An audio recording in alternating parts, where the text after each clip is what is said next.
I'm Seamless, and today is Friday, which means it's time for a new How to Bass tutorial. And today I'm going to show you how to make this sound.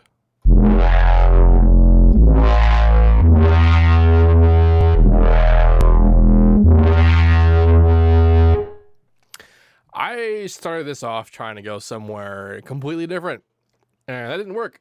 So then this happened. So now we're doing this. So what's happening here is actually I'm moving a lot of stuff. I decided to see what I could get away with a lot of internal automation. So what we're looking at right now is this unison pitch motion here. I've also got the filter, the prism, and the mix between saw and square. And am I moving anything else? I don't know that I am. Nope, that's it. I've also changed the prism. I just made it thicker. That's really all the rest of that. And then the filter, not only am I moving it like this, I'm also altering the unison index mapping. What the unison index mapping does is that it changes the parameter's position per unison voice. So we have 4 unison voices, and thus 4 essentially offsets we can have for the cutoff. And this effect is actually super duper pronounced when we do this with the bandpass filter, which is one of the reasons why I did. You can basically turn it into a comb filter. So for example, if I have my bandpass, if I put on 9 or so, let's just do 3 is fine. Turn down all the parameters, so it's just not actually doing any pitch difference or anything. Go to unison index mapping, and then we have this graph. The graph is showing us the position of that, the offset of the frequency per voice, and the voice is demarked by the poles and the sides.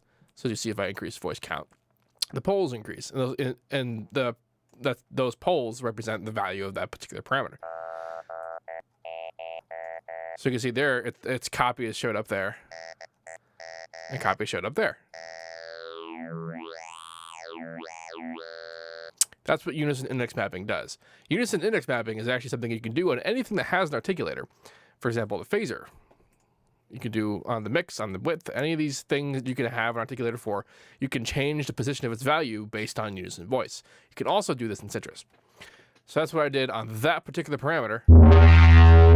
So when we see this one motion of the filter, remember what we're looking at in the spectral view is only one voice. It's only ever showing you one voice, even if you play chords, even if you have unison. So we're seeing this position, but it's actually a bit more complex than that. A little bit hard to tell because they're pretty close together, and it's also a relatively wide bandpass. And it's also being distorted, and it's kind of all being glued together. Yeah. I'm keyboard tracking it, so the motion does increase and decrease with the motion of the parameter. However, it's not 100% keyboard track. It's around 50% actually, which means that it is kind of staying around where the value is, and it's not moving completely evenly with motion and pitch. Look at the effects. We are doing some extra stuff here too. We have a whole crap ton of compression, and we've also got hill distortion, which is something different. Usually I'm using log. As much as I love log, hill gives us that kind of watery-ish distortion. And actually, if you want to know what's going on here, logarithmic distortion is essentially this in the wave shaper. And then hill, I'm not 100% sure what it could be, but it could be a lot of stuff. And if you want to get something like it, you can do something like this. You get this kind of waviness, and you'll get that sort of watery, almost fluid-sounding distortion. I'm also utilizing the delay and the reverb, which both have very small values. In fact, the delay's time value is something like 0.5 or 0.4, something like that. Maybe a bit.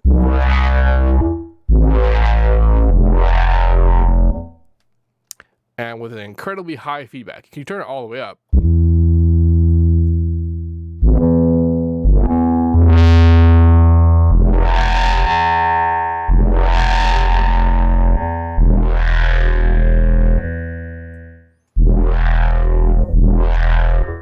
Just high enough to have a little bit of motion, but not so high that it lingers a little too long. It's being pushed pretty heavily in there with the pre-gain, and the offset is also set to pretty solid stereo. Set to solid stereo. so that it's making it kind of bounce around. One of the reasons why I'm not panning it with the Unison so much is because of the Unison offset with the bandpass means that if I do pan it, you can very clearly hear the higher frequencies set up on one side and not the other, because the other side has the lower bandpass value. I also have phase random disengaged, which is contributing to the sort of the mushy feeling of all of this. Sort of the same deal with the reverb, very small decay amount, small size, but still pretty loud and very high dampening, which means not so much dampening on the higher frequencies. And then the compression set to burning, which has a little bit of extra saturation angled on there, set pretty high, and then also set pretty very high on the mids and the highs, not so much on the low, because I do have harmonic protection engaged on the lower frequencies. If I didn't have that on, it'd be a pretty not super bassy sound. If I turn it all the way up, that happens. So, happy medium get. I've also engaged the harmonic detune here to spread the harmonics apart.